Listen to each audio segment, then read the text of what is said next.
për të sjellë në stadium njerëz që japin një lloj sigurie, garancie. Dhe mirë kanë bërë, gjykoj, sepse tifozi mbetet tifoz, pasionanti është pasionant, kështu që, por dhe gjykoj që kanë gjetur një rrugë zgjidhje të mirë, sigurisht nuk janë ato.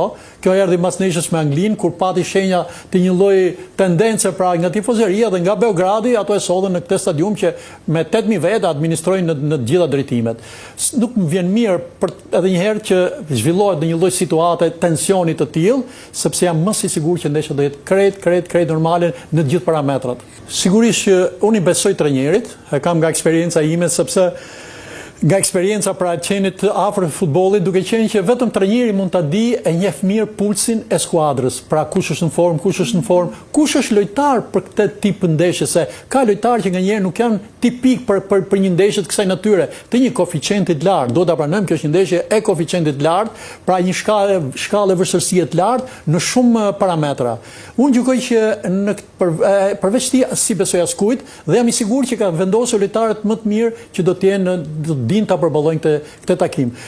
Uzuni flas për sulmin në farë mënyrë, është lojtar që vjen nga Spanja, ka një lloj eksperiencë, pra, kështu që nuk luan Rahmani mundet që mos aktivizohet, që është lojtar që ka një lloj eksperiencë, pra, por ajo që ne shoh që Silvino ka qenë i shqetësuar dhe pak ka treguar më tepër kujdes, ka qenë mbrojtja, sepse këtu kemi pas, pra, por që Gjimshiti, Hysaj, Mana japin një lloj sigurie. Kemi dy emra që përmendën Klis Mancaki dhe Nazmi Gripshi, Nazmi Gripshi nuk do të aktivizohet e ka lënë në tribun, madje as në stol nuk është. Po është një lojtar që i përket të ardhmës, sigurisht vjen nga larg, unë them që ai ka ofruar lojtarët që janë më në kontakt me aktualitetin.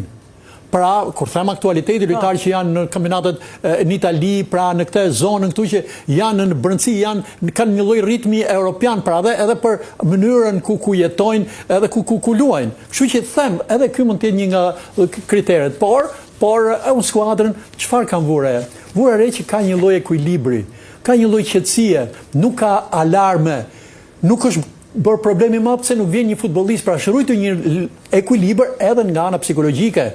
Sepse nëse alarmohemi që shiko se s'vjen një sportist, këto do ndodhin, janë krejt normale, për një arsye për një tjetër nuk vjen. Unë kam parë një ekuilibër absolut, shumë raporti drejt me median, asnjëherë tensione, asnjëherë ulje zbritje pra në askush më tepër se sa Silvinjo dhe stafi i tij nuk mundet që të bëj përcaktime ose të afrojnë lojtar që më mirë se ai, pra Broja është lojtar që edhe pse nuk është tetë aktiv në Premier League, po është një lojtar që ka një potencial shumë të madh dhe sot mund të shërbejë skuadrës në daljen, mbrojtjen, sulm. Pra unë them që nuk kemi të bëjmë me një lojtar të lënë në stol, që shiko dhe pikpyetje problemi i madh. Unë them që ka një lloj ekuilibri në përcaktimin e formacionit. Portier është portier njëhet. Unë them që të gjithë lojtarëve ne njohim vlerat dhe kush më shumë, kush më pak, them që ky është formacioni më optimal.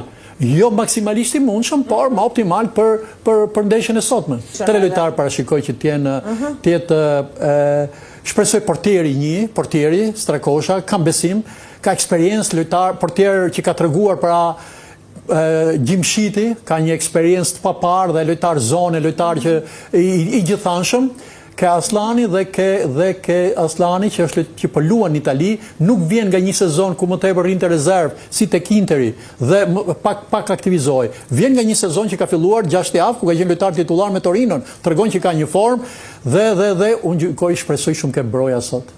Nëse është dita që ky futbollist të çfaqet, të jetë decisiv për kombëtarin ton, për vendin e tij, e me radhë sot është dita sepse do t'i krijohet mundësia, duke qenë që ato do sulmojnë.